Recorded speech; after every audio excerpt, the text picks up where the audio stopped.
Paris was supposed to be one perfect night with a stranger. No consequences, except Sylvie is 7 months along with the stranger's child, and she desperately needs this nanny job. Walking into Vincent Donovan's study, pregnant with his baby, while pretending they've never met? Impossible, especially when he looks at her and says, "I've spent 6 months trying to forget the taste of you and failing. Now you're here, in my home. Welcome back to Proudly Black Stories, my beautiful, amazing Pride family. You all have been so supportive, and I promise to always try my best to give you the best stories as I learn and improve every day. If this is your first time coming across my video, do comment below where you're watching from and hit subscribe to officially join the Pride family. Now, brace yourself for another wild ride." Sylvie Bellery's hand trembled as she reached for the brass knocker shaped like a lion's head. The metal was cold against her palm, cold like the knot of fear twisting in her stomach. She stood on the stone steps of a Belgravia townhouse that probably cost more than she'd earn in 10 lifetimes. Her other hand pressed protectively against the swell of her belly, hidden beneath a carefully chosen loose-fitting dress. 7 months pregnant and about to interview for a nanny position. The irony wasn't lost on her. She closed her eyes for just a moment, and suddenly she wasn't in London anymore. Paris, 6 months ago. The memory crashed over her like a wave. She'd been sitting alone at the bar of the Hotel de Crillon, rain hammering against the tall windows, the storm outside matching the turbulence she'd felt inside. The art conservation conference had ended hours ago, and she should have been in her modest room reviewing notes. But instead, she'd found herself drawn to the dimly lit bar with its glittering chandeliers and the soft clink of expensive crystal. She'd ordered a glass of Bordeaux she couldn't really afford and tried not to feel out of place among the elegant travelers in their designer clothes. Then he'd appeared. She hadn't heard him approach. One moment she was alone. The next, a man slid onto the bar stool beside her, despite the dozen empty seats scattered throughout the room. He wore a charcoal suit that fit him like it had been crafted specifically for his broad shoulders and lean frame, and when he turned to look at her, Sylvie forgot how to breathe. His eyes were the color of smoke, grey and dangerous, and entirely focused on her face like she was the only person in the world. "You've been sitting here for 20 minutes, he'd said, his voice low and rough around the edges, in a way that sent shivers down her spine. "Either you're waiting for someone who doesn't deserve you, or you're working up the courage to leave alone. Don't do either." The audacity of it should have offended her. Instead, her pulse had quickened. "That's presumptuous," she'd managed to say, trying to sound unaffected even as her fingers tightened around her wine glass. "That's observant," he'd corrected, leaning just slightly closer. "I've been watching you since you walked in." Those words, "I've been watching you," should have been creepy, should have sent her running. Instead, they'd ignited something reckless inside her chest, something that had been dormant for far too long. When was the last time someone had really looked at her? Really seen her? They hadn't exchanged last names, hadn't talked about what they did or where they came from.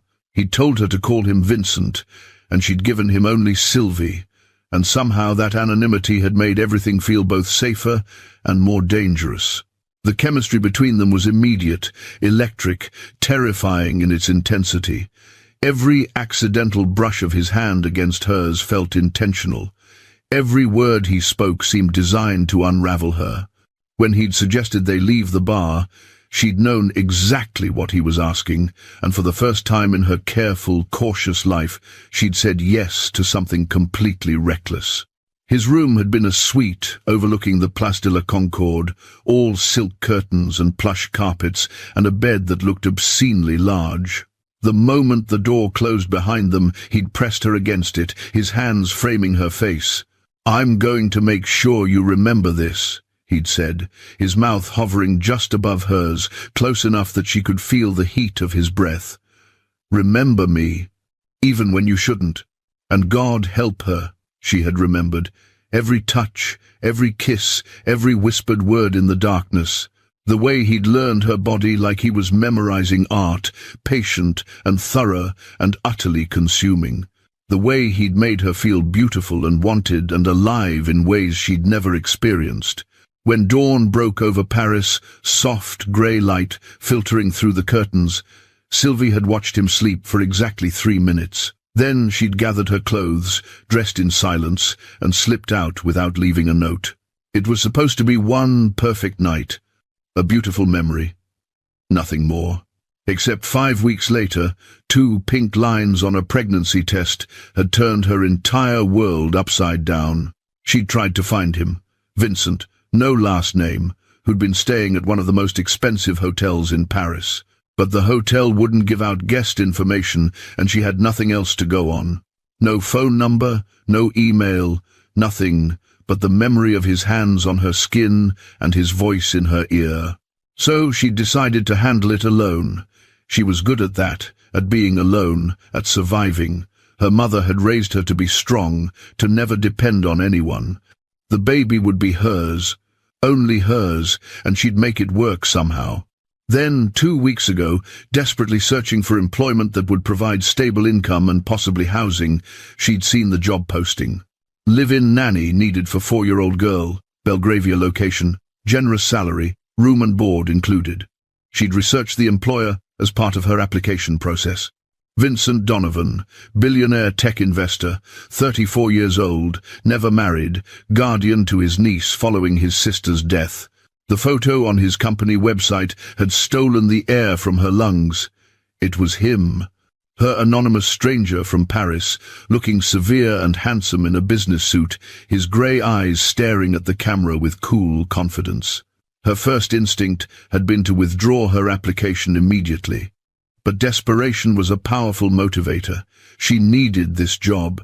She needed the stability, the housing, the salary that would let her save for the baby's future. And what were the chances he'd even remember one random night? Men like Vincent Donovan probably had beautiful women throwing themselves at him constantly.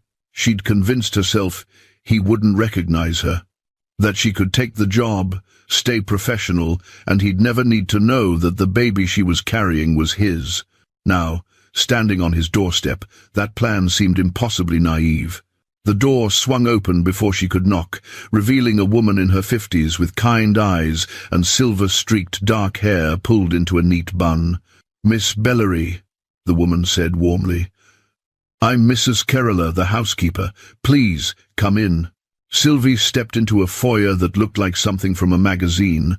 Marble floors, a sweeping staircase, fresh flowers on a console table that probably cost more than her entire apartment's furniture combined. She kept her oversized cardigan wrapped tightly around herself, hiding the evidence of her pregnancy.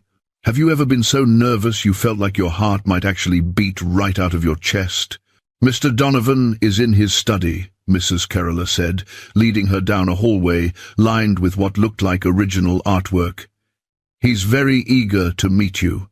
We've been searching for the right nanny for quite some time." They stopped in front of a heavy wooden door. Mrs. Kerala knocked twice, then opened it. "Miss Bellary is here, sir. Send her in," came the response, and Sylvie's entire body went rigid. That voice, low and commanding and achingly familiar. She'd heard it whisper filthy promises in the dark, had felt it rumble through his chest when she'd laid her head there in the quiet moments between passion. Mrs. Kerala stepped aside with an encouraging smile. Sylvie forced her feet to move, forced herself to walk into the study. It was a masculine space, all dark wood and leather, floor-to-ceiling bookshelves, a massive desk positioned in front of tall windows. And behind that desk, rising to his feet as she entered, was Vincent Donovan. He looked exactly the same, and yet completely different. The same sharp features, the same broad shoulders, the same grey eyes that had haunted her dreams. But here, in his domain, he radiated power and control in a way that made her knees weak. He wore a white shirt with the sleeves rolled to his forearms, no tie, the top button undone. Professional enough for a business meeting, but casual enough that she could see the hollow of his throat and remembered pressing her lips there. Their eyes met across the room. The world stopped. She watched recognition flare in his gaze, immediate and unmistakable. His expression didn't change, didn't reveal anything except perhaps the slightest tightening of his jaw. But his eyes, those smoke-grey eyes, traveled slowly from her face down her body and back up, and she knew in that moment that he remembered everything. "Thank you, Mrs. Kerala," Vincent said without looking away from Sylvie. "That will be all." The door clicked shut behind the housekeeper, and suddenly they were alone. Sylvie's heart hammered so hard she felt dizzy. She kept her arms wrapped around herself, kept the cardigan in place, and tried to remember how to form words. Vincent moved around the desk with the fluid grace of a predator. He didn't speak. He simply looked at her, really looked at her, and the intensity of his focus made her skin heat. "Miss Bellary," he finally said, her name formal on his lips when the last time he'd said it, he'd groaned it against her neck. "Please, sit." He gestured to one of the leather chairs facing his desk. Sylvie sat carefully, grateful because she wasn't sure her legs would hold her much longer. Vincent didn't return to his position behind the desk. Instead, he leaned against the front of it, arms crossed over his chest, positioned close enough that she had to tilt her head back to maintain eye contact. "I never forget a face," he said quietly, his voice dropping to that rough register she remembered too well. "Or a night. Especially not Paris." Sylvie's breath caught. So much for him, not recognizing her. "Mr. Donovan, I can explain. Can you?" His eyebrow lifted slightly. "This should be fascinating. Please, explain how the woman I spent one unforgettable night with 6 months ago is now sitting in my study, interviewing to be my niece's nanny." The edge in his voice wasn't anger exactly.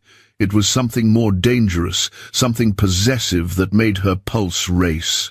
"I didn't know who you were," she said, hating how defensive she sounded. "In Paris, you never told me your last name. I never told you mine. When I saw the job posting, I researched the employer and realized, but I need this position, Mr.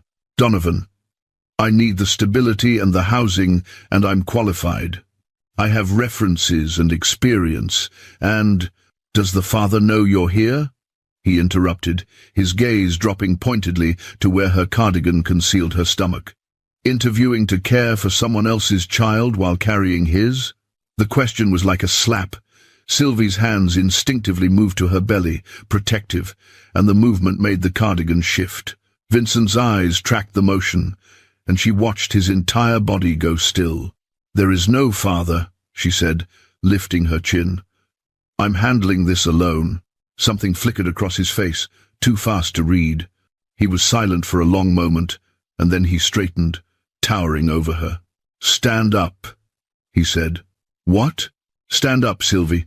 The use of her first name, intimate and commanding, sent a shiver through her. She stood on shaking legs. Vincent reached out slowly, giving her time to step back if she wanted to. When she didn't move, his fingers caught the edge of her cardigan. He drew it open gently, revealing the empire waist dress beneath and the unmistakable swell of her pregnancy. His sharp inhale was the only sound in the room. "How far along?" he asked, his voice rough. 7 months. She watched him do the math, watched the moment it clicked into place. "Is it mine?" The question came out hard, demanding, but underneath she heard something else. Hope, maybe. Or fear. Sylvie met his eyes. She could lie, could tell him no and walk out of here and never see him again. Could protect herself from whatever this was, this intensity radiating off him in waves. But she'd never been a good liar. "Yes," she whispered. Vincent's hand moved to her stomach before she could process the intention, his palm spreading wide over the curve where their child grew. The touch was possessive, reverent, and completely overwhelming. "How long have you known who I am?" he demanded. 2 weeks. "I saw your name on the job application, researched you, and realized—" 2 weeks, he repeated, his voice dropping to something dangerous. "You've known for 2 weeks that you're carrying my child, and you didn't think to contact me? What was I supposed to do?" Sylvie shot back, anger finally overriding her nervousness.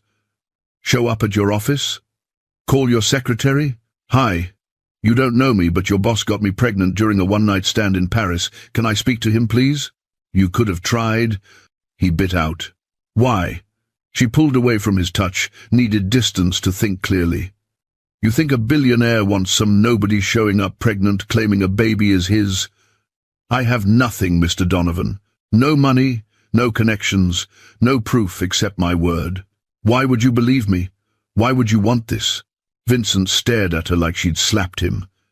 Then he moved, closing the distance between them in one stride, his hands coming up to frame her face. He didn't kiss her, but he held her, trapped in his gaze. Don't call my child a mistake, he said, each word enunciated clearly. Ever. And don't presume to know what I want. What do you want, then? The question came out, barely above a whisper. His thumbs stroked along her cheekbones, the gesture achingly tender, despite the storm in his eyes. Everything, he said simply. I want everything. My child, a legal claim, my name on the birth certificate. I want doctors, the best medical care money can buy. I want you safe and healthy and not stressed. I want, he paused, his gaze dropping to her lips, then back up, what we had in Paris, what I haven't been able to stop thinking about for 6 months. Heat flooded through her. She wanted to lean into him, wanted to close the inches between them and find out if he still tasted the same. But this was insane. They didn't know each other. One night of incredible sex didn't mean anything real. You don't know me, she managed. Then let me learn you, he countered. Marry me. Sylvie jerked back so hard she stumbled. Vincent caught her elbow, steadied her. You're insane, she breathed. You need stability and resources. I want legal rights to my child and... He paused, his grip on her arm tightening just slightly. I want you. Those are facts. Marriage solves multiple problems. I'm not a problem to be solved. And I'm definitely not marrying someone I spent one night with just because of an accidental pregnancy. There was nothing accidental about what we did in Paris, Vincent said, his voice going low and rough in a way that made her stomach flip. That was inevitable, from the moment you looked at me. This, he gestured between them, is just the consequence. A baby is not a consequence. Poor choice of words, he acknowledged. Our baby is, he seemed to search for the right word, everything. But my point stands. You need help. I want to provide it. Why is that difficult? Because I won't be bought, Sylvie practically shouted. I won't be another acquisition for your portfolio. I'm not signing my life away to someone who thinks everything can be solved with money and control. Vincent's expression hardened. Then what exactly do you want from me, Sylvie? You show up here, at my home, for a job interview while pregnant with my child. What was your plan? Take the position, hide the truth. Let me pay you to care for my niece while you, secretly raise my son or daughter without me knowing. The accuracy of that assessment, at least initially, made her face heat. I didn't know what else to do, she admitted. I need work. I need housing. She broke off, hating how desperate she sounded. What do you need? Vincent pressed. Tell me. To not feel terrified every second of every day, she said honestly. To know my baby will be safe and fed and have a roof over their head. To not feel so completely alone. Something in his expression softened. He reached out again, slower this time, and when she didn't pull away, his hand curved around her waist, coming to rest on the side of her belly. You're not alone, he said quietly. Not anymore. And you won't be. But I need you to trust me. I don't know you well enough to trust you. Vincent smiled, and it was predatory and promising in equal measure. Then let's fix that. Take the nanny position. Live here. Let me provide medical care, security, everything you and the baby need. We'll figure out the rest as we go. And what's the rest? She asked, suspiciously. Us, he said simply. Whatever this is between us, it didn't end in Paris. We both know that. Before Sylvie could respond, a child's voice called from somewhere in the house. "Uncle Vincent! Uncle Vincent! Come see what I made!" Vincent's entire expression transformed, softening in a way that made Sylvie's heart clench. "That's Aurelia," he said. "My niece, 4 years old and convinced she's an artist. Would you like to meet her?" "Isn't that the point of the interview?" Sylvie managed.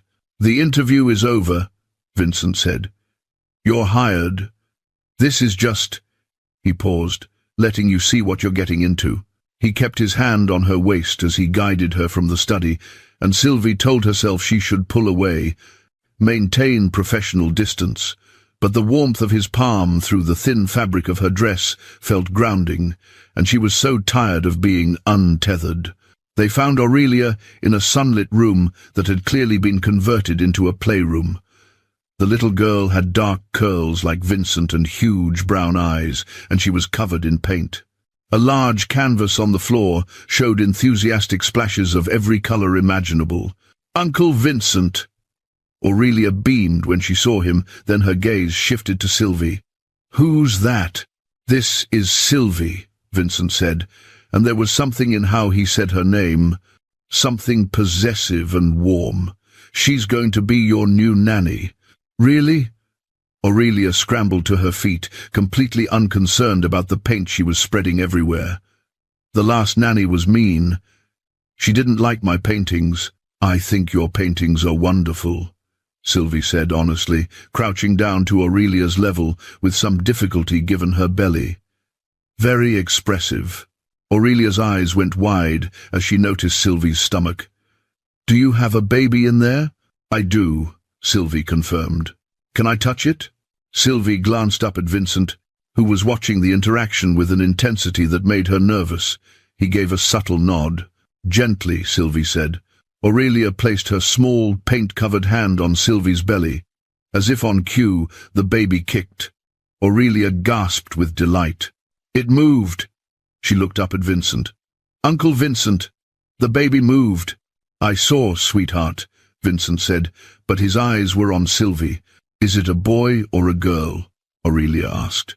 "I don't know yet," Sylvie admitted. "It's a surprise."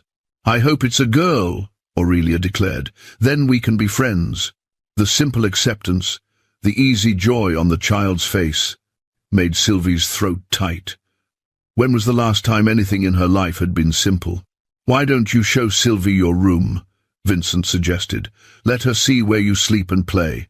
"Okay." Aurelia grabbed Sylvie's hand with her paint-sticky fingers and tugged her toward the door, chattering excitedly about her dollhouse and her books and her favorite stuffed elephant. As they left the playroom, Sylvie glanced back at Vincent. He stood in the doorway, arms crossed, watching them with an expression she couldn't quite read.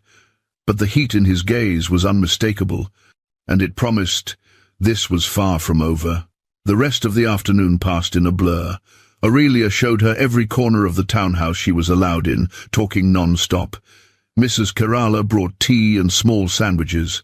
Vincent appeared and disappeared, always watching, always close. By the time the sun started to set, Sylvie's feet ached and her back hurt, and she desperately needed to use the bathroom. Vincent found her in the hallway, looking slightly lost. "Second door on the left," he said, clearly reading her discomfort. "Thank you," she managed. When she emerged a few minutes later, he was waiting. He'd changed into dark jeans and a soft grey sweater that matched his eyes, looking more like the man from Paris and less like the intimidating billionaire. "Mrs. Kerala is giving Aurelia dinner," he said. "Join me for a drink? We should discuss the specifics of your employment." Sylvie wanted to refuse, wanted to maintain some semblance of professional boundaries, but they were long past that, weren't they? She followed him to a different room this time, a library with comfortable chairs and a fireplace where a fire crackled quietly. Vincent poured himself whiskey and offered her sparkling water with lemon, which she accepted gratefully. They sat in chairs angled toward each other, close but not quite touching. The salary is £60,000 annually, Vincent said. All business now, room and board included. Your suite will be on the 3rd floor. Full health insurance, which you'll use. I've already made an appointment with the best obstetrician in London for next week. You can't just make medical appointments for me without asking, Sylvie protested. I can, and I did, Vincent countered. You're 7 months pregnant with my child, and I have no idea if you've been receiving proper prenatal care. That ends now. I've been to a doctor, she said defensively. Good. Now you'll see the best doctor, non-negotiable. Sylvie wanted to argue, but she was so tired, and the idea of quality medical care without worrying about the cost was admittedly appealing. What else? She asked instead. You'll have weekends off unless there's an emergency. Mrs. Kerala can help with Aurelia when needed. Your primary responsibility is her care and education. She's not in school yet. I work from home 3 days a week, in the office 2 days. When I travel, he paused, you and Aurelia will come with me. That seems excessive. That's the job, he said firmly. I'm not leaving my pregnant. He hesitated over the word. My pregnant employee alone in a strange city with my niece while I'm across the world. Employee, Sylvie repeated. That's what we're calling this? What would you prefer? Vincent leaned forward, elbows on his knees, close enough that she could smell his cologne, cedar, and something darker. We could acknowledge what we both know.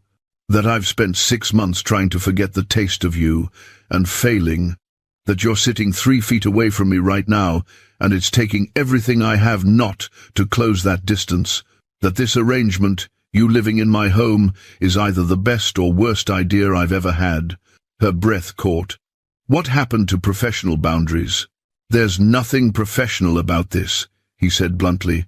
There never was. The moment you walked into my study, the moment I realized who you were, any pretense of normal employer-employee relationship died. Then what is this? Honestly? Vincent's gaze held hers, intense and unwavering. I don't know. But I want to find out.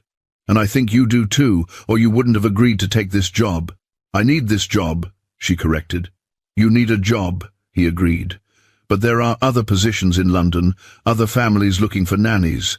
You chose this one. You chose to walk into my home knowing exactly who I am. So tell me, Sylvie, what do you want? It was the second time he'd asked her that question, and she still didn't have a good answer. What did she want? Safety for her baby, yes. Stability, yes. But sitting here in the firelight, watching the way shadows played across Vincent's sharp features, she could admit there was more to it.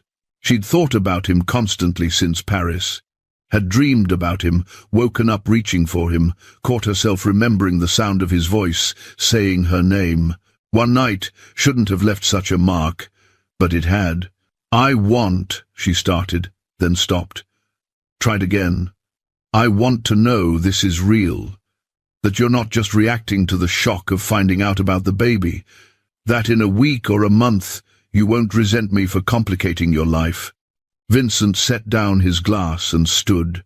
He crossed to her chair and crouched in front of her the way she'd crouched for Aurelia earlier, putting them at eye level. I've built a tech empire worth billions, he said quietly. I've negotiated deals in 12 countries. I've faced down hostile investors and corporate espionage and every kind of business challenge imaginable. None of it scared me. But you terrify me. Why? She whispered. Because I don't do things halfway, he said. Not business, not desire, not anything. And what I feel when I look at you, what I've felt since Paris, it's not halfway. It's consuming. So yeah, the baby complicates things. But you complicated my life the moment you sat down next to me in that hotel bar and looked at me like I was worth your time. He reached up, tucked a strand of hair behind her ear, with such gentleness it made her eyes sting. Move in, he said. Take the job. Let me take care of you and our baby. We'll figure out the rest.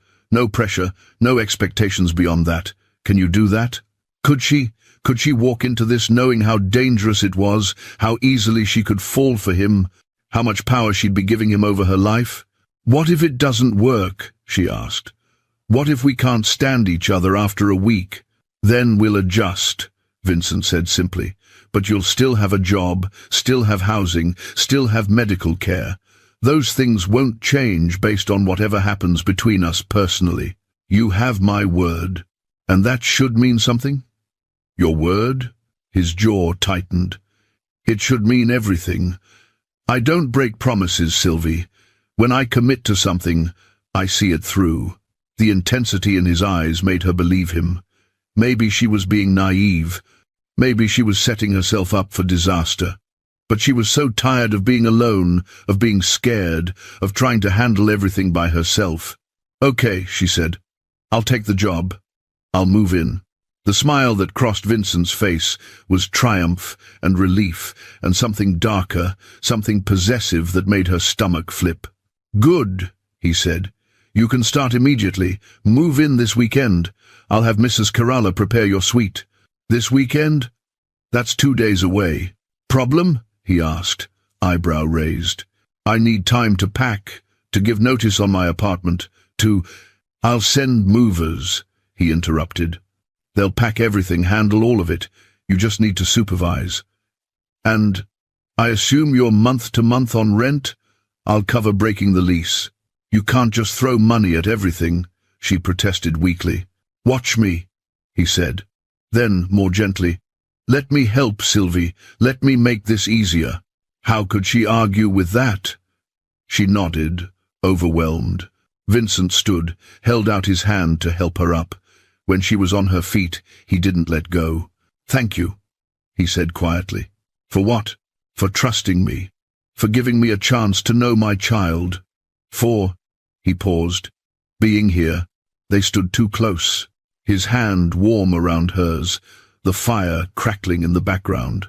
Sylvie's gaze dropped to his mouth, and she remembered exactly how he kissed, demanding and thorough and devastating. Vincent's free hand came up to cup her cheek. "I want to kiss you," he said bluntly. "I've wanted to since the moment you walked into my study. But I won't. Not until you ask me to." "Why not?" The question came out breathier than she intended. "Because when I kiss you again," he said, his thumb stroking along her jaw, "I want it to be because you want me, not because you feel obligated or confused or overwhelmed. When you're ready, when you're sure, you'll tell me." And then his voice dropped to that rough register that made her knees weak. "Then I'll remind you exactly how good we are together." "What if I'm never ready?" she challenged, even as her body leaned toward his. Vincent smiled, slow and confident. "You will be. We both know it's inevitable. I can wait." He pressed a kiss to her forehead, chaste and sweet, and somehow more devastating than if he'd claimed her mouth. Then he stepped back, putting necessary distance between them. "Mrs. Kerala will drive you home," he said, back to business. "I'll have everything arranged for Saturday. 10 in the morning, the movers will meet you at your apartment. Text me your address." "I don't have your number," she pointed out. He pulled his phone from his pocket, handed it to her. "Put yours in." She did, fingers shaking slightly. When she handed it back, he immediately sent her a text. Her phone buzzed in her purse. "Now you have mine," he said. "Use it. For anything, anytime." The idea of having direct access to him, of being able to text or call whenever she wanted, felt strangely intimate. Mrs. Kerala appeared in the doorway as if summoned. "Ready to head home, dear?" she asked kindly. Sylvie nodded, suddenly exhausted. The emotional roller coaster of the afternoon had drained her. Vincent walked them to the door. Aurelia appeared to say goodbye, wrapping her small arms around Sylvie's legs in an enthusiastic hug that made Sylvie's heart squeeze. "See you soon," Aurelia said happily. "Very soon," Vincent confirmed, his eyes on Sylvie. The car ride back to her tiny flat in a much less expensive part of London felt surreal.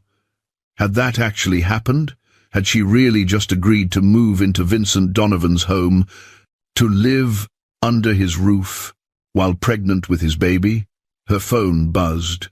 A text from Vincent. "Thank you for today, for saying yes. Sleep well, Sylvie." She stared at the message for a long moment before responding. "Thank you for," she paused, trying to find the right words, "for not making this harder than it had to be." His response came immediately. "It's going to be hard enough living under the same roof and pretending I don't want you. But I'm patient. I can wait for you to admit you want me too." Her face heated. She didn't respond, just tucked her phone away and tried to calm her racing heart. Saturday arrived too quickly. True to his word, Vincent sent professional movers who packed up her modest apartment with efficiency. She supervised, feeling slightly useless, one hand on her belly as she watched her entire life get boxed up. Her phone rang. "Vincent, how's it going?" he asked, without preamble. "Fine. They're almost done." "Good. The car will be there in an hour to bring you here. Your suite is ready." "Vincent," she started, not sure what she wanted to say. "Second thoughts?" His voice was carefully neutral. "No. Just, this is really happening." "This is really happening," he confirmed. "And Sylvie? I'm glad." The car that arrived was sleek and expensive, and the driver loaded all her boxes with care. The drive to Belgravia felt like crossing into another world. Mrs. Kerala greeted her warmly at the door, and Aurelia bounced with excitement.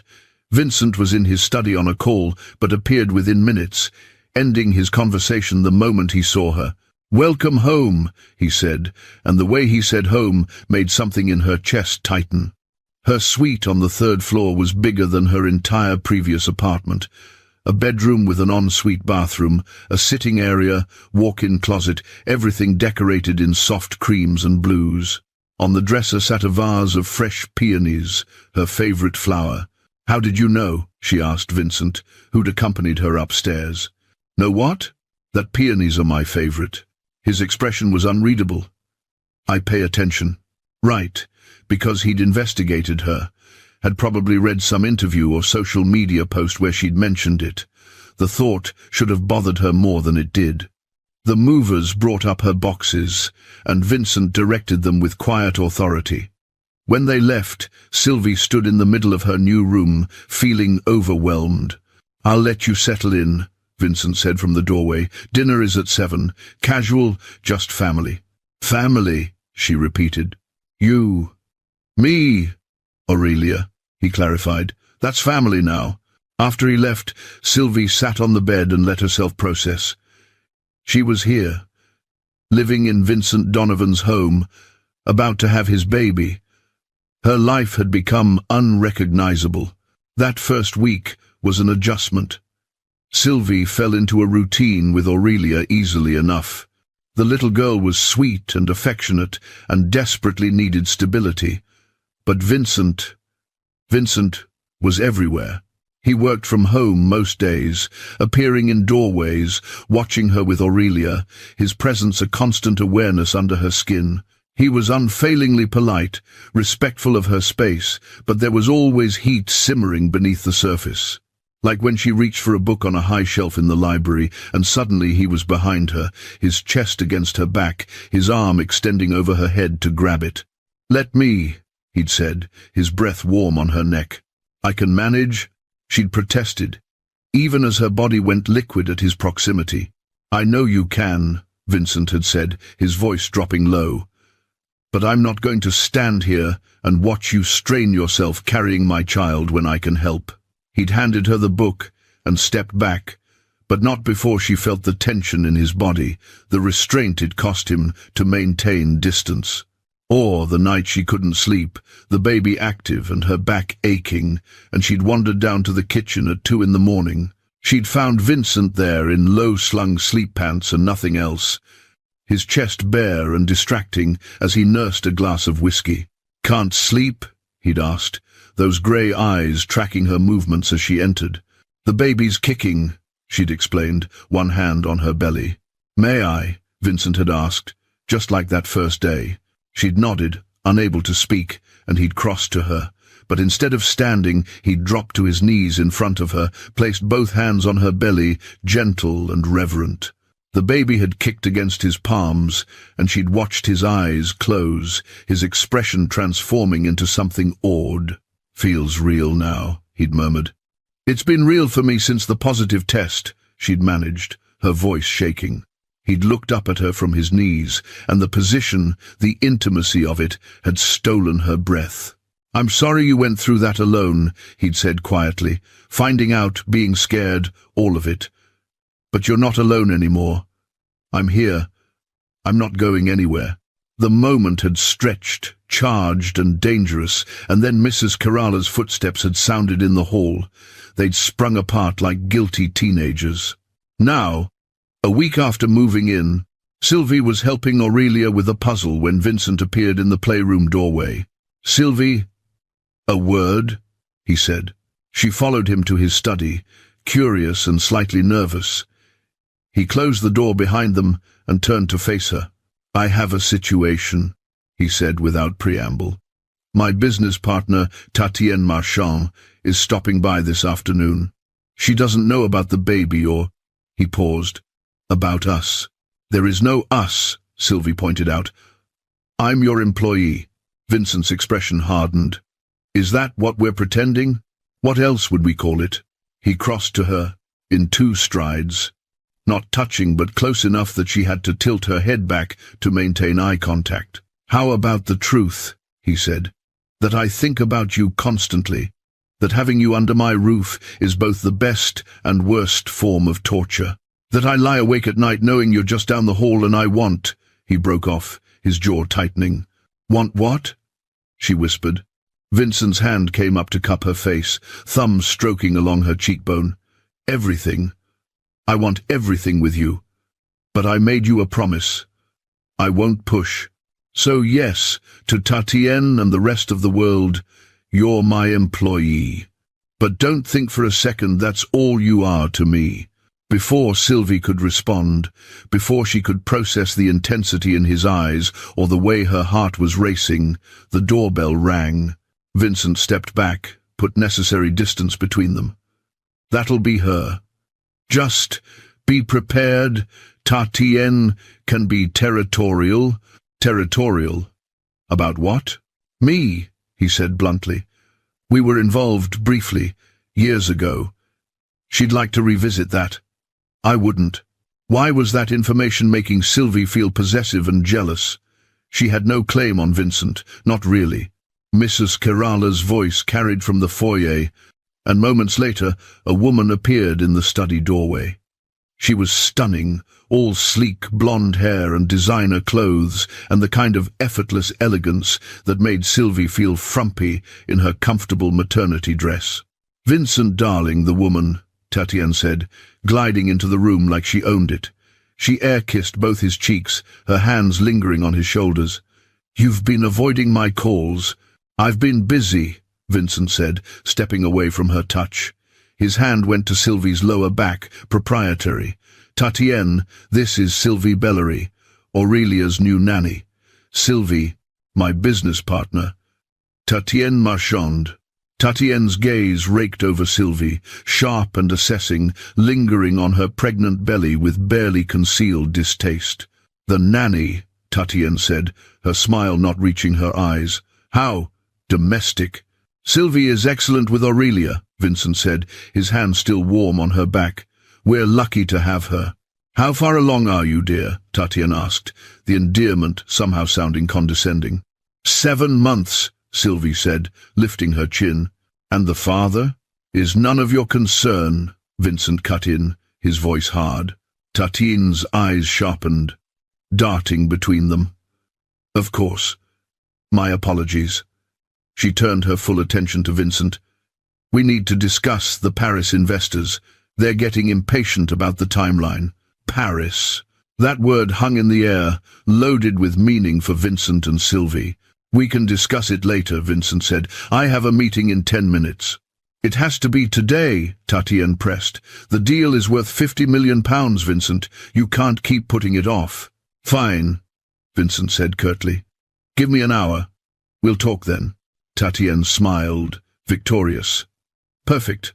I'll wait in the sitting room. Perhaps," she glanced at Sylvie, The nanny can bring me some tea." The dismissal was clear. Sylvie felt Vincent tense beside her. "Mrs. Kerala will bring you tea," he said coldly.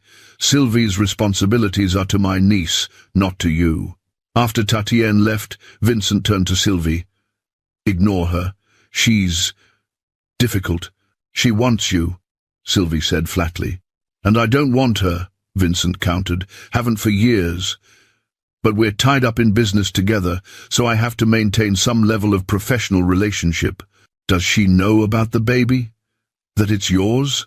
"No one knows," Vincent said. "I want to keep it that way until we figure out how to handle it." "We," Sylvie repeated. "You keep saying we, because it's not just my decision," he said. "This is your life, your privacy too. When we go public, and we will eventually, it needs to be on terms we both agree to." The fact that he was consulting her, considering her feelings, meant more than it probably should. "I should get back to Aurelia," she said. Vincent caught her hand as she turned to leave. "Sylvie," she looked back at him. "Thank you," he said quietly, "for being here, for everything." That night, after Aurelia was in bed and Vincent was finally done with Tatienne, Sylvie found him in the library.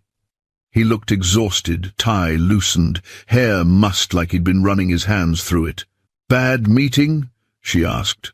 Vincent looked up, his expression softening when he saw her. "Complicated. Tatienne wants me to travel to Paris next week for investor meetings, multiple days. And I don't want to go. Don't want to leave you and Aurelia." "We'd be fine," Sylvie said, even as the thought of him being gone made her stomach dip. "Would you come with me?" The question was quiet but loaded. "You and Aurelia. Make it a family trip." "We could," he paused, "show you where it all started. The hotel, where they'd met." Heat flooded through her. "If you want," Vincent said, "or we could avoid it entirely. Stay somewhere different. Your choice. Have you ever wanted something so badly it scared you, even when you knew it might be a terrible idea?" "I'll think about it," Sylvie said. "Take your time," Vincent said, but his eyes were intense. "Just know that I want you there. Both of you." Later that night, alone in her suite, Sylvie's phone buzzed. A text from Vincent. "I lied earlier. I do think about Paris. About that hotel. About you in my bed looking at me like I was the only person in the world. I think about it constantly. Sweet dreams, Sylvie." She stared at the message, heart pounding, before typing back, "I think about it too." His response came immediately. "Careful. Admissions like that make it very hard for me to stay in my wing of the house. Maybe," she typed, before she could second-guess herself, "maybe I don't want you there anymore." 3 dots appeared, disappeared, appeared again. Then her phone rang. Vincent's name on the screen. She answered. "Don't say things like that unless you mean them." His voice was rough, strained. "What if I mean them?" "Then open your door." Sylvie's breath caught. She crossed her suite and opened the door. Vincent stood in the hallway, phone still to his ear, looking at her like he wanted to devour her. They both lowered their phones. "Are you sure?" Vincent asked. "Because if I come in there, I'm not leaving until morning." "I'm sure," Sylvie whispered. He stepped inside, closed the door behind him, and finally kissed her. It was everything she remembered, and more. Desperate and claiming and thorough, his hands framing her face, her fingers fisting in his shirt. He was careful of her belly, gentle even in his hunger, and that care undid her completely. "I've been going insane," he breathed against her mouth. "Having you here, so close, not being able to touch you." "Then touch me," she said. "Sylvie, once I touch you, I won't stop. I won't be noble. So I'm giving you the time to really think this through. Do you really want this?" he asked. "Yes, I want it," Sylvie replied. What happened next was tender and passionate, and everything she'd been craving since that night in Paris. Vincent made love to her like she was precious, like she was his entire world, whispering words against her skin that made her heart ache and her body sing. He was careful of her pregnancy, mindful of her comfort, but there was nothing tentative about the way he claimed her, the way he made sure she knew exactly who she belonged to. Every touch was deliberate, every kiss purposeful. His hands mapped every curve, every change in her body with reverent attention. He whispered her name like a prayer, told her she was beautiful, told her he'd been dreaming of this moment, of having her back in his arms where she belonged. The morning after felt different. Sylvie woke wrapped in Vincent's arms, sunlight streaming through the windows of her suite, and for a moment she let herself pretend this was normal. That waking up next to him was something she could get used to, something that wouldn't inevitably complicate everything. Vincent stirred beside her, his hand splaying protectively over her belly, even in sleep. When his eyes opened, they were immediately focused on her face, alert and intense. "Good morning," he said, his voice rough from sleep in a way that sent shivers through her. "Morning," she managed. His thumb traced circles on her stomach, gentle and possessive. "How are you feeling? The baby?" "We're fine," she said. "Better than fine." "Good," Vincent said, leaning in to kiss her slowly, thoroughly, like they had all the time in the world. "Because I'm not done with you yet." And he wasn't. He made love to her again in the soft morning light, careful and reverent and devastating. And by the time they finally emerged from her suite, Sylvie felt marked in ways that had nothing to do with the physical. The next few days fell into a pattern that felt dangerously like happiness. Vincent worked from home, appearing throughout the day to steal kisses or simply watch her with Aurelia. Nights were spent in her suite or his, tangled together, learning each other all over again. He was insatiable but always careful, always mindful of her pregnancy, and that care made her fall for him even harder. But on the fifth morning, everything changed. Sylvie was alone with Aurelia in the garden, the little girl chasing butterflies, while Sylvie sat on a bench watching. Vincent had been called away for an emergency board meeting, and Mrs. Kerala was running errands. The doorbell rang, audible even outside. Sylvie debated ignoring it, but when it rang again, insistent, she sighed and headed inside with Aurelia in tow. "Stay here, sweetie," she told Aurelia, settling her in the playroom with her dolls. Then she made the mistake of opening the front door. The man standing on the steps was handsome in a polished way, dark hair styled perfectly, expensive suit, charming smile. But Sylvie recognized him instantly, and her blood went cold. Kelton Greaves, her ex-boyfriend from over a year ago. "Hello, Sylvie," he said, that familiar smile that had once fooled her into thinking he was kind. "You're looking, well, pregnancy suits you. What are you doing here?" she demanded, not opening the door wider. "How did you find me?" "It wasn't hard," Kelton said easily. "You're not exactly hiding, living in a Belgravia townhouse with one of London's most eligible billionaires. Quite the upgrade from your little flat." "I don't know what you want, but you need to leave," Sylvie said, trying to close the door. Kelton's hand shot out, holding it open. "Not that fast. We need to talk about what you owe me." "I don't owe you anything," Sylvie said. "We're done. We've been done for over a year." "The money, Sylvie," Kelton said, his voice hardening in that way she remembered too well, the way that preceded his temper. "You borrowed £30,000 from me for your mother's medical bills. I want it back." Her stomach dropped. She had borrowed money from him, back when they were dating, and her mother had first gotten sick. It was one of the reasons leaving him had been so hard, knowing she was in his debt. "I'll pay you back," she said. "It'll take time, but I will." "Really?" Kelton's eyes raked over her pregnant belly, over the expensive townhouse behind her. "Because it looks to me like you found a much faster way to solve your money problems. Trap a billionaire with a baby. Move into his house. Smart play, really. I'm almost impressed." The accusation hit like a slap. "It's not like that, isn't it?" Kelton leaned against the doorframe, casual and threatening. "You really expect me to believe this is love? That Vincent Donovan just happened to get you pregnant and take you in out of the goodness of his heart? Men like him Don't end up with women like you, unless there's an angle. Get out, Sylvie said, hating how her voice shook.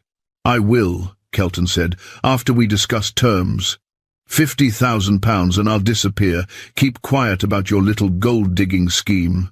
But if you don't pay... His smile turned cruel. I go to the press. Tell them all about how you deliberately got pregnant to secure your future. How you're just another woman using a baby to trap a rich man. You're insane, Sylvie breathed. That's not what happened. Prove it, Kelton challenged, because from where I'm standing, the evidence is pretty damning. Broke art conservationist, desperate for money, suddenly pregnant and living in luxury? The tabloids will eat it up. Miss Sylvie? Aurelia's voice called from inside the house. Can I have a snack? Kelton's eyes sharpened, looking past Sylvie toward where Aurelia's voice had come from. And he's already got you playing nanny to his kid? This keeps getting better. That was when Mrs. Kerala's car pulled into the drive. The housekeeper emerged, took one look at the situation, and her expression hardened. Sir, you need to leave this property immediately, or I'm calling the police, Mrs. Kerala said firmly. Kelton straightened, all charm again. Just visiting an old friend, but I'll go. He pulled a business card from his pocket, tucked it into Sylvie's trembling hand. Think about my offer, Sylvie. You have 1 week. After that, I make some calls. He left, but the damage was done. Sylvie stood frozen in the doorway, his card burning in her palm. Are you all right, dear? Mrs. Kerala asked gently. Sylvie nodded numbly. I'm fine. Just an old acquaintance. But she wasn't fine. All afternoon Kelton's words echoed in her head. Gold digger, trap, scheme. Was that what people would think? What Vincent might eventually think? By the time Vincent came home that evening, Sylvie had worked herself into a state of panic. She'd packed a bag, written a note, and was seriously considering leaving before this all blew up in her face. Vincent found her in her suite, the packed bag on her bed visible from the doorway. Where the hell do you think you're going? His voice was hard, controlled, but she could hear the edge of something dangerous underneath. I can't, Sylvie started, then stopped. This was a mistake. I need to go. Vincent crossed the room in 3 strides, his hands coming to her shoulders. Look at me. What happened? My ex, she admitted. He showed up today. He wants money I owe him, and if I don't pay, he's threatening to go to the press with a story about me being a gold digger who trapped you with a baby.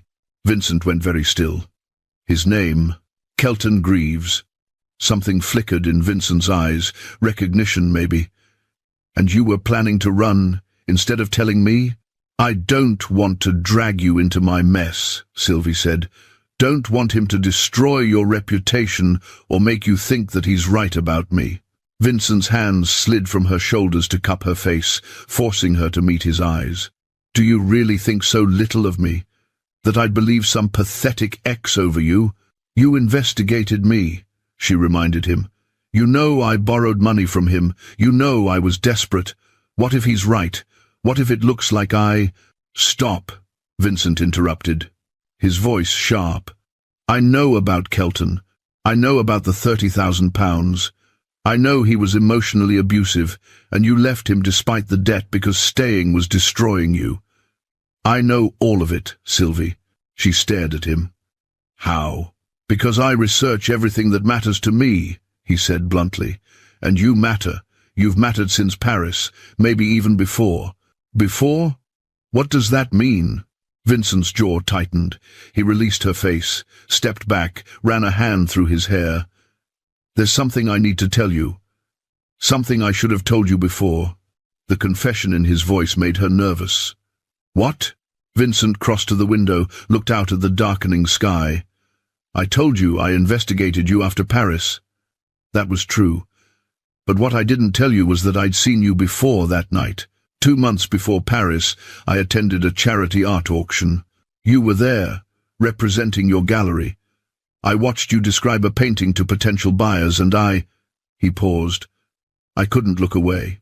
The passion in your voice, the way you saw beauty in everything, it was captivating. Sylvie's heart pounded. You knew who I was in Paris? Our meeting wasn't random?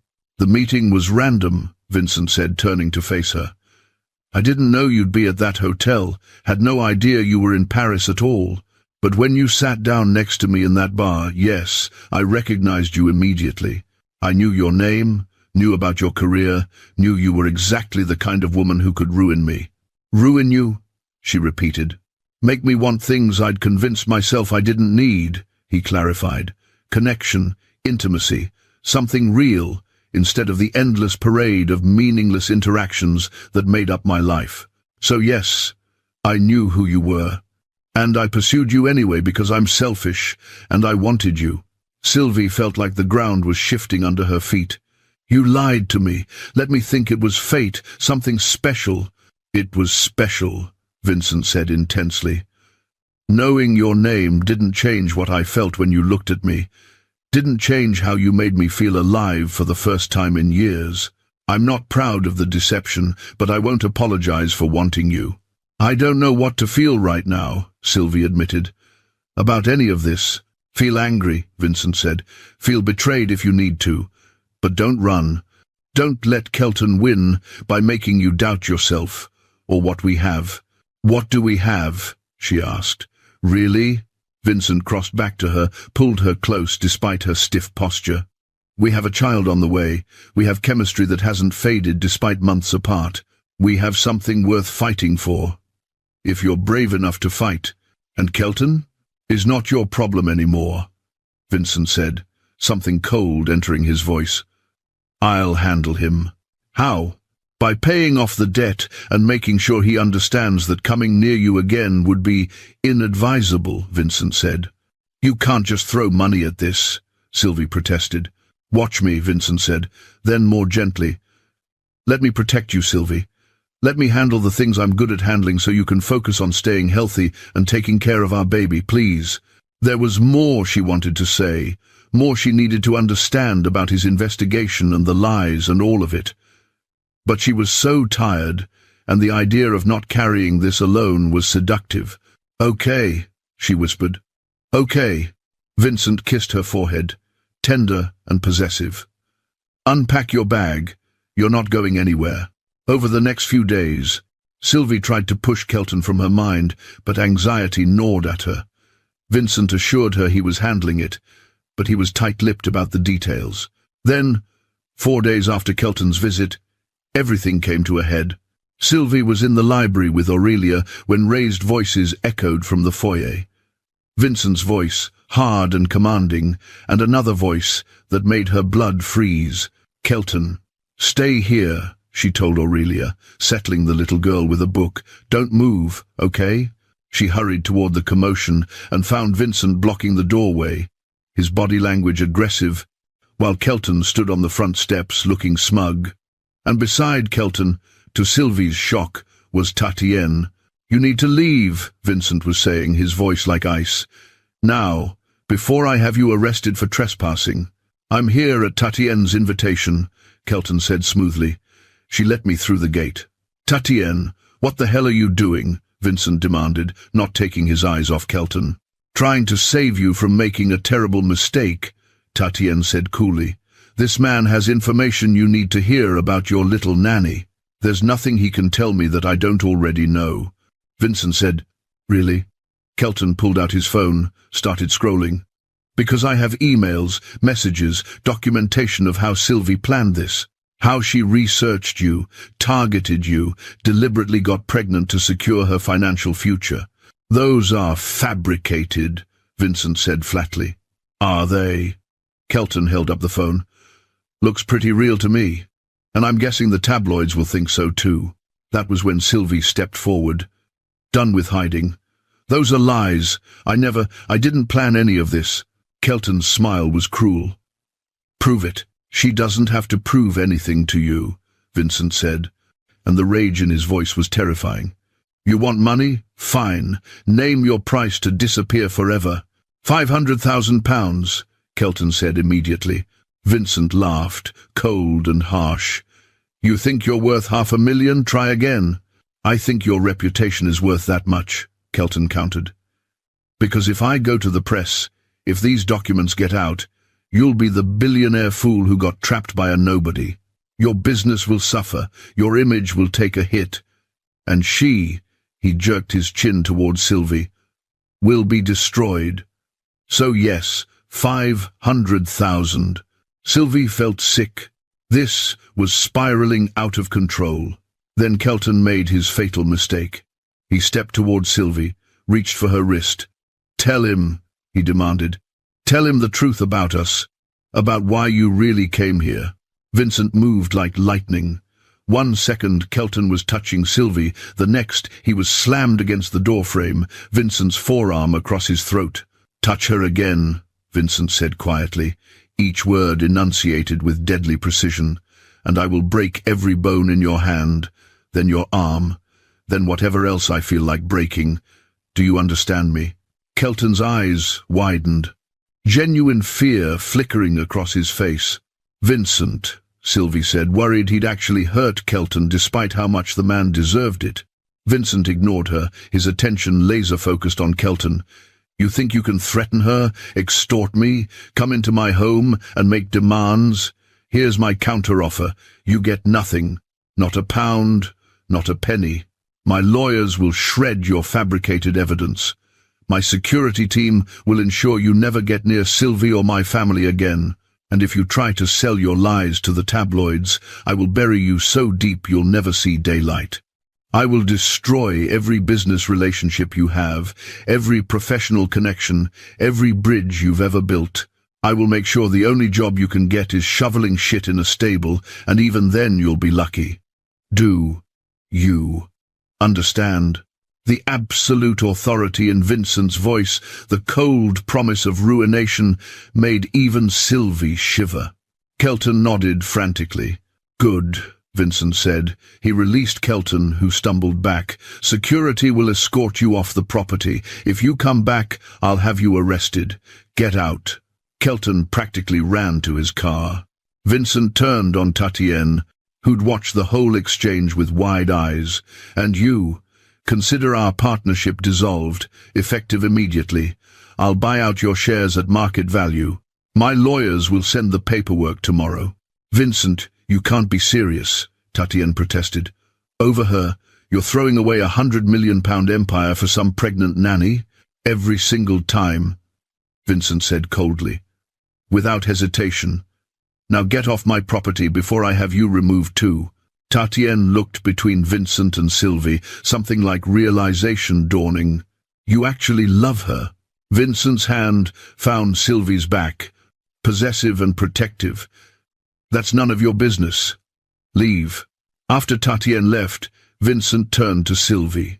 His expression softened marginally. "Are you all right? Did he hurt you?" "I'm fine," Sylvie said, but she was shaking. "Vincent, you just destroyed your business partnership, £100 million. "I don't give a damn about the money," Vincent said. "He touched you, he threatened you. There's no amount of money worth letting that slide. But your reputation, your company, will be fine," he interrupted. "Better than fine, without Tatienne manipulating things. This isn't a loss, Sylvie." "You called me family," she said softly.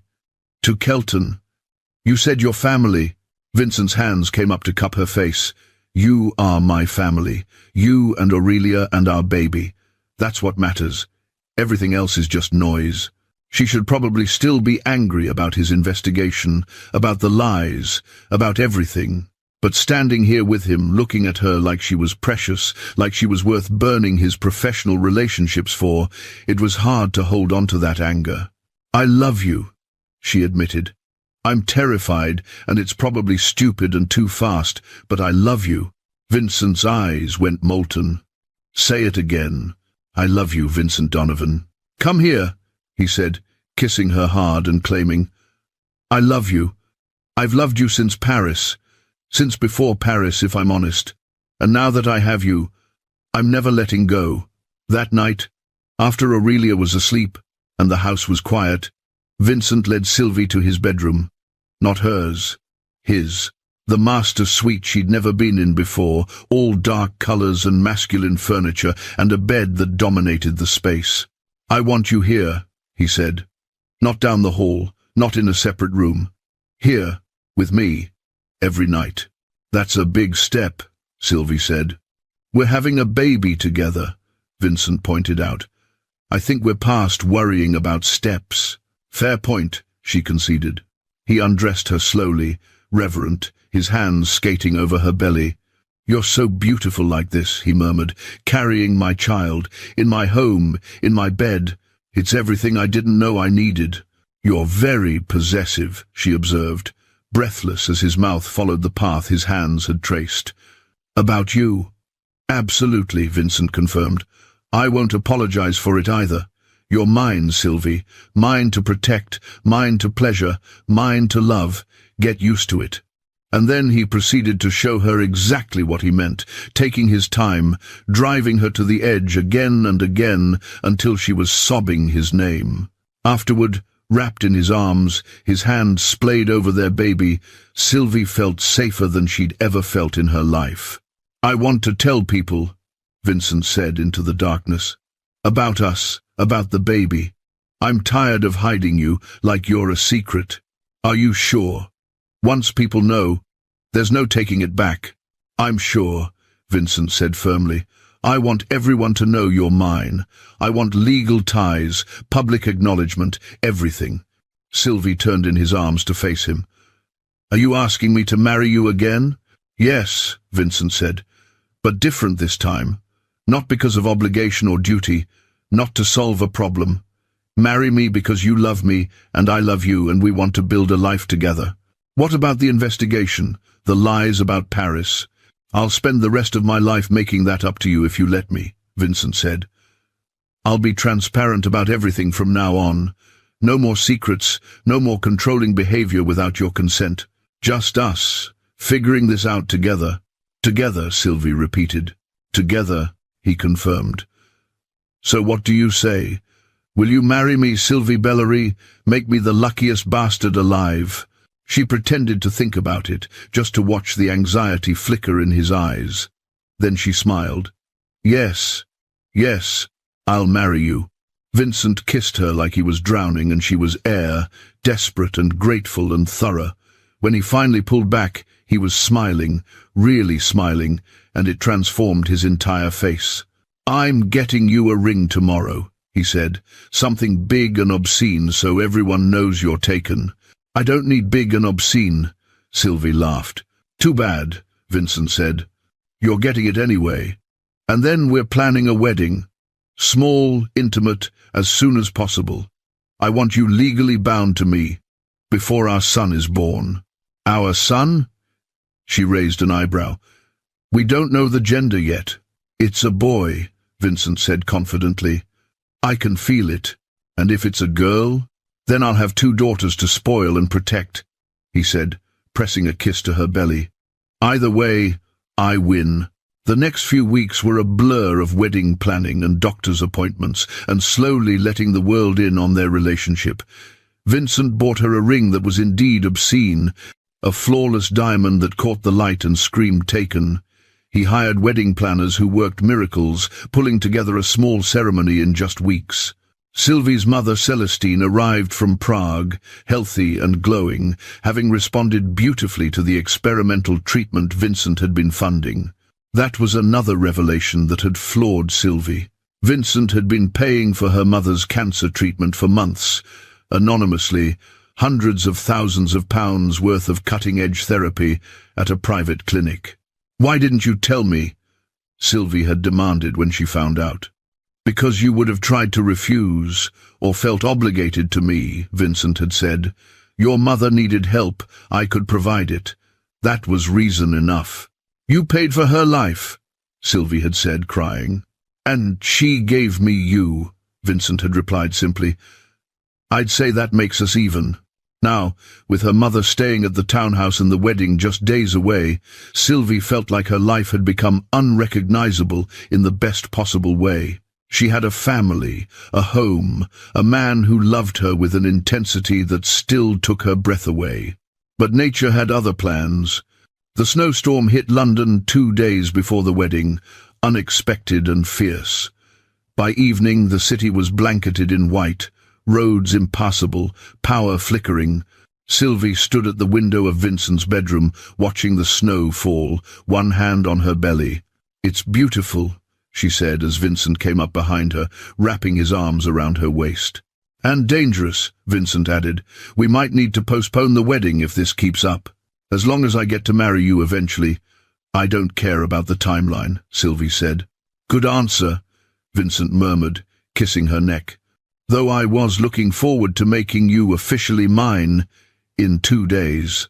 "I'm already yours," she pointed out. "True, but I want the paperwork to prove it," he said, and she could hear the smile in his voice. That was when the first contraction hit. Sylvie gasped, doubling over. Vincent's arms tightened immediately. "What's wrong?" he demanded. "The baby? I think," Sylvie panted. "I think I'm in labor." "You can't be," Vincent said, but his voice was tight with fear. "You're only 36 weeks. It's too early. Tell that to your child," Sylvie managed as another contraction gripped her. Vincent was already moving, phone out. "I'm calling an ambulance." But when he got through, the news was bad. The roads were completely impassable. It could be hours before they could get a vehicle through, possibly longer. "Then we're driving ourselves," Vincent said. "Sir, in this weather, that would be suicide," the operator said. "Is there anyone with medical training nearby?" Vincent's face went pale. He ended the call, immediately dialing another number, his private physician, walking him through what to do. "Sylvie, we have to do this here," Vincent said, his voice remarkably calm, despite the panic in his eyes. "I'm going to deliver our baby." "You can't," Sylvie said, fear spiking through her. "Vincent, you can't." "I can," he said firmly. "You just have to trust me. You're not doing this alone." He called for Mrs. Kerala, who came running. Together they got Sylvie to the bed, gathered towels and supplies. Vincent had his doctor on speakerphone, talking him through every step. The labor progressed fast, too fast. Sylvie had read about labor taking hours, but her body seemed determined to rush through every stage. The pain was intense, overwhelming, and the only thing keeping her grounded was Vincent's voice, steady and sure, telling her she was strong, she was amazing, she could do this. "You've got this," Vincent said, positioned between her legs, while Mrs. Kerala supported her shoulders. "I can see the head, Sylvie. One more push." "I can't," she sobbed. "You can, baby," Vincent insisted. "Look at me." She did. Found his grey eyes locked on hers, intense and believing. "One more push," he said. "Give me one more, and we meet our child." Sylvie bore down with everything she had, felt something give, heard Vincent's sharp inhale. "It's a boy." "Sylvie!" "He's here," Vincent said, his voice breaking. Then the most terrifying silence of Sylvie's life. The baby wasn't crying. "Vincent," she said, panic clawing at her throat. "Why isn't he crying?" She couldn't see what Vincent was doing, but she heard his doctor's voice on the speaker, calm and directing. "Turn him over, clear his airway, gentle compressions, breathe for him." The seconds stretched into eternity. Sylvie couldn't breathe, couldn't think, could only watch Vincent bent over their tiny son, his hands so large and careful on such a small body. Then, finally, miraculously, a cry. Weak at first, then stronger. Vincent's head dropped forward, his shoulders shaking. "He's breathing," he said roughly. "He's crying. He's... God, Sylvie, he's perfect." Vincent placed their son on Sylvie's chest, this tiny, vernix-covered, screaming miracle. "Cassiel," she thought immediately. "His name is Cassiel." Vincent was crying, she realized. Silent tears streaming down his face as he cut the cord with shaking hands, as he helped the doctor on speakerphone walk him through, delivering the placenta, as he cleaned both mother and baby with infinite care. By the time the paramedics arrived 20 minutes later, Cassiel was nursing, and both mother and baby were stable. They transported them to the hospital anyway, for observation, and Vincent refused to leave their side for even a moment. In the hospital room, with Cassiel sleeping in her arms and Vincent sitting beside the bed, holding her hand, Sylvie felt overwhelmed with love. "You saved us," she whispered. "Vincent, you saved both of us." Vincent pressed his lips to her knuckles. "You did the hard part. I just caught him." "You were amazing," she insisted. "I was terrified," Vincent admitted. "When he wasn't breathing, when those seconds stretched out, I thought—" He broke off, shook his head. "I can't lose you. Either of you. I can't." "You won't," Sylvie promised. "We're here. We're all here." Vincent carefully climbed onto the bed beside her, wrapped his arms around both her and Cassiel. "Marry me," he said. "Right here, right now. I don't want to wait another day." "We're in a hospital," Sylvie laughed. "I don't care," Vincent said. "I'll get an officiant here within the hour. Your mother is in the waiting room." Mrs. Kerala brought Aurelia. "We have everyone we need. Marry me, Sylvie. Let me make you mine officially before another crisis tries to tear us apart." "You're serious," she realized. "Completely," Vincent confirmed. "I've never been more serious about anything in my life." How could she say no to that? To the man who'd delivered their son with his own hands, who'd cried when Cassiel took his first breath, who looked at her like she hung the moon. "Okay," she said. "Yes, let's get married." Vincent kissed her, careful of the baby between them, and Sylvie felt something settle in her chest. This was right. This was real. 2 hours later, still in her hospital gown with Cassiel in her arms, Sylvie married Vincent Donovan. The officiant was bemused but accommodating. Celestine cried through the entire ceremony. Aurelia scattered imaginary flower petals and declared it the best wedding ever. Mrs. Kerala served as witness and took photos on her phone. When it came time for vows, Vincent took Sylvie's free hand, the one not cradling their son. "6 months ago I met you in a Paris thunderstorm," he said, his voice rough with emotion. "You were lightning. I've been struck ever since. You gave me hope when I'd forgotten what that felt like. You gave me love when I thought I didn't deserve it. You gave me a son, a family, a future. I promise to protect you, cherish you, choose you every single day for the rest of my life. You're my obsession, my salvation, my home. I love you, Sylvie Donovan, forever." Sylvie was crying too hard to speak for a moment. She composed herself, looked into those grey eyes that had captivated her from the beginning. "You saw me when I felt invisible," she managed. "You fought for me when I couldn't fight for myself. You loved me at my messiest, my most vulnerable, my most terrified. You gave my mother her life back. You gave me Aurelia. You gave us Cassiel. I promise to trust you, to let you love me, to build a life with you that's full of art and music and laughter and passion. You're my miracle, Vincent. My forever." The rings were simple platinum bands that Vincent had somehow procured in the 2 hours between proposal and ceremony. When he slid the ring onto her finger, Sylvie felt complete in a way she'd never experienced. "I now pronounce you husband and wife," the officiant said. "You may kiss your bride." Vincent's kiss was tender and claiming and full of promise. When they broke apart, Cassiel was making soft noises between them, and Aurelia was clapping enthusiastically. "Welcome to the family, Mrs. Donovan," Vincent murmured against her lips. "Mrs. Donovan," Sylvie repeated. "I like the sound of that." "Better," Vincent said, "because you're stuck with me now, legally, officially, irrevocably stuck." "Best trap I ever fell into," she teased. Vincent laughed, real and warm, and kissed her again. The hospital kept them for 2 days, monitoring Cassiel since he'd been born early. Vincent never left, conducting business from his laptop while Sylvie slept and holding Cassiel when the baby needed comfort. Watching him with their son, the way his large hands cradled such a tiny body with infinite care, made Sylvie fall in love with him all over again. On the 3rd day, they were cleared to go home. Vincent had arranged everything, a nursery fully set up, a night nurse on standby, though Sylvie suspected she wouldn't use the help much, baby supplies that must have cost a fortune.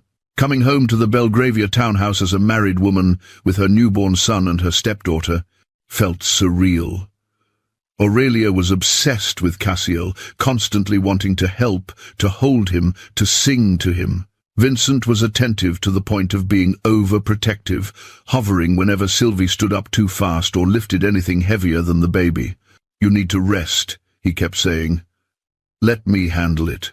I just gave birth, not had surgery," Sylvie would protest. "I'm capable of walking to the kitchen." "Indulge me," Vincent would counter, already taking whatever she'd been carrying. "I almost lost you both during delivery. Let me take care of you while I recover from that trauma." How could she argue with that? The first few weeks of parenthood were exhausting and beautiful and chaotic. Cassiel was a good baby, all things considered, but he still needed round-the-clock care. Vincent took to fatherhood like he took to everything, with intense focus and determination. He handled midnight feedings without complaint, changed diapers with surprising competence, and spent hours just holding Cassiel and marveling at him. One night, Sylvie woke to find Vincent's side of the bed empty. She found him in the nursery, shirtless in pajama pants, holding their 6-week-old son against his bare chest. "He's down for at least 2 hours, Sylvie said from the doorway. "You could have woken me." Vincent turned, and the tender expression on his face made her breath catch. "I like this," he admitted. "Just him and me, in the quiet, getting to know each other." Sylvie crossed to him, slid her arms around his waist from behind, pressed her cheek to his back. "You're an amazing father." "I'm trying," Vincent said. "Some days I have no idea what I'm doing." "None of us do," Sylvie said. "We're all just making it up as we go." Vincent turned in her arms. "Careful not to jostle, Cassiel. The doctor cleared you at your checkup today," he said, and there was heat in his eyes now. 6 weeks postpartum, Sylvie confirmed. "All healed." "All healed," Vincent repeated slowly. "Does that mean—" He trailed off, but his meaning was clear. "It means," Sylvie said, rising on her toes to brush her lips against his, "that you should put our son down and take your wife to bed." Vincent's eyes went molten. "Someone just can't seem to get enough of me." He settled Cassiel in the crib with practiced ease, then swept Sylvie into his arms and carried her to their bedroom. He kicked the door shut behind them and laid her on the bed with a care that made her heart ache. "I've been going insane," he admitted, kneeling over her. 6 weeks of watching you, wanting you, not being able to have you the way I want. You had me every night," Sylvie pointed out. "Not like this," Vincent said. "Not the way I've been dreaming about." He proceeded to show her exactly what he meant, taking his time, relearning her body that had changed with pregnancy and birth, showing her with hands and mouth, and whispered words that she was still desirable, still beautiful, still everything he wanted. Afterward, wrapped in sheets and each other, Vincent propped himself up on one elbow to look down at her. "I want another one," he said. Sylvie laughed. "Cassiel is 6 weeks old. Ask me again in a year, maybe 5 years." 5 freaking years! "No way," Vincent conceded. "But for the record, I loved you pregnant. Might have developed a bit of a kink for it." "A bit?" Sylvie teased. "You were insatiable. Can you blame me?" Vincent's hand splayed over her stomach, possessive. "Watching you carry my child, knowing I put that life inside you, it did things to me." "Clearly," Sylvie said dryly. But she was smiling. Vincent kissed her, slow and thorough. "I love you, Sylvie Donovan, more than I thought it was possible to love another person." "I love you too," she whispered. "Even when you're being ridiculously overprotective." "Especially then," Vincent corrected with a grin. Life settled into a rhythm over the following months. Cassiel grew, hit milestones, developed a personality that was somehow already stubborn like his father. Aurelia thrived with the stability and love, calling Sylvie Mama without prompting and meaning it. Vincent balanced work and family with an intensity that sometimes worried Sylvie, but he seemed genuinely happy in a way she suspected he'd never been before. And then, on Cassiel's first birthday, Vincent made an announcement. "We're going back to Paris," he said over breakfast. "For work?" Sylvie asked. "For us," Vincent clarified. "I've booked the same hotel, the same suite where it all started. Just you and me for a long weekend. Your mother is flying in to stay with the kids." "Vincent, that's—" Sylvie started. "Necessary," he interrupted. "I want to take my wife to Paris and remind her why we're inevitable. No kids, no work, just us." "When you put it that way," Sylvie said, "how can I refuse?" 2 weeks later, they stood in the bar of the Hotel de Crillon, the same bar where they'd met. Sylvie wore a dress that made Vincent's eyes go dark, and he looked devastating in a suit that probably cost more than her first car. "Do you remember what I said to you?" Vincent asked, his hand at her lower back. "That first night?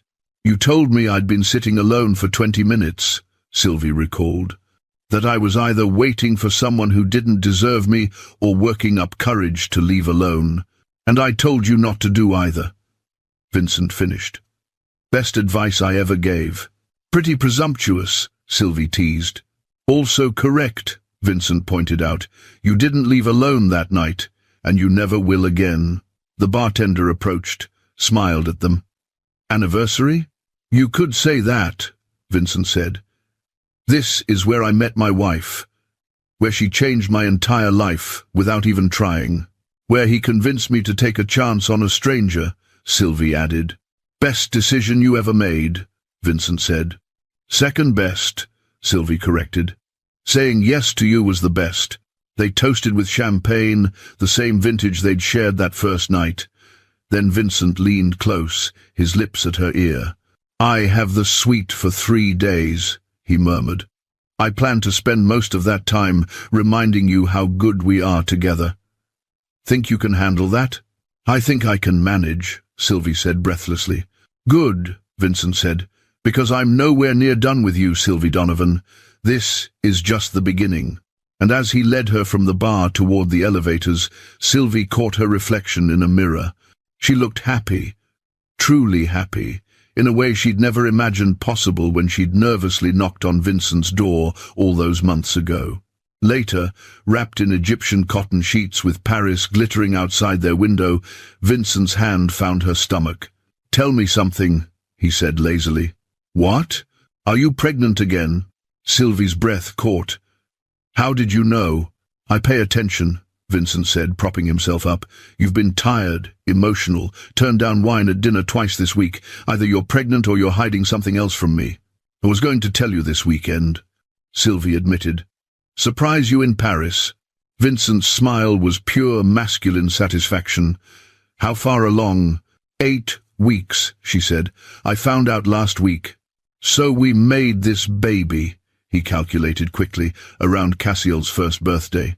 "Apparently celebrating makes you very persuasive," Sylvie said. "I'm always persuasive when it comes to you," Vincent corrected. Then, more seriously, "Are you happy about it?" "Terrified," Sylvie admitted. "But yes, happy." "Good," Vincent said, kissing her, "because I meant what I said. I want a house full of kids with you. Want to watch you grow round with my babies over and over. Want the chaos and the noise and all of it." "You really do have a pregnancy kink," Sylvie laughed. "Only with you," Vincent said. "Only ever with you. Have you ever felt so completely loved that it almost scared you, like happiness this big couldn't possibly last?" The weekend in Paris was perfect, a reminder of where they'd started and how far they'd come.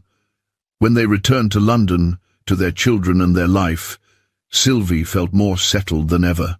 9 months later, she gave birth to a daughter. They named her Lyra, and Vincent cried just as hard as he had with Cassiel. Watching him with their daughter, the way he looked at her like she was made of spun glass and starlight, Sylvie fell in love with him all over again. Years passed, more children came, 2 more boys who had Vincent's eyes and Sylvie's stubborn streak. The Belgravia townhouse was always full of noise and laughter, and the beautiful chaos of a large family. Vincent scaled back his work, focused more on time with his wife and children, and claimed it was the best business decision he'd ever made. On their 10th anniversary, Vincent took Sylvie back to Paris again. It had become their tradition, a yearly pilgrimage to the city where everything started. They walked along the Seine at sunset, hand in hand, comfortable in the silence of people who'd spent a decade learning each other's rhythms. "Do you ever regret it?" Vincent asked suddenly. "Taking that nanny job, walking into my life, all of it?" Sylvie stopped, turned to face him. "Not for a single second. Even the hard parts, the scary parts, I wouldn't change any of it." "Good," Vincent said, pulling her close. "Because you're stuck with me, Mrs. Donovan. For better or worse, in Paris and London and everywhere in between." "Best trap I ever fell into," Sylvie said, the same words she'd used on their wedding day. Vincent kissed her as the sun set over the city of lights, and Sylvie thought about that terrified woman who'd knocked on his door so long ago. That woman had been looking for a job, for stability, for a way to survive. She'd found so much more. She'd found home. She'd found love. She'd found everything she'd never known she needed in a stranger with grey eyes and a possessive streak and a heart big enough to hold their entire chaotic, beautiful family. And as Vincent whispered "I love you" against her lips, Sylvie knew with absolute certainty that this was exactly where she was meant to be. Forever. The end. And that's where we leave Vincent and Sylvie, standing on the banks of the Seine, 10 years and 4 children later, still as obsessed with each other as they were that first night in Paris. What did you think of their journey? Did Vincent's possessiveness make your heart race, or was it Sylvie's strength that captivated you? Drop a comment below and tell me your favorite moment from this story. If you loved this story and want more steamy, emotional romance that'll give you butterflies, make sure to hit that subscribe button and turn on notifications so you never miss when I drop a new story. I've got so many more obsessed billionaires, second chance romances, and enemies to lovers' tales coming your way. And here's a question for you. Do you think Sylvie should have told Vincent about the pregnancy sooner, or was she right to wait? Let me know in the comments. I love reading your opinions. Give this video a thumbs up if Vincent's protective alpha energy had you blushing, and share it with anyone who loves a good marriage of convenience turned real love story. Take care of yourself. I'll see you in the next one. Lots of love.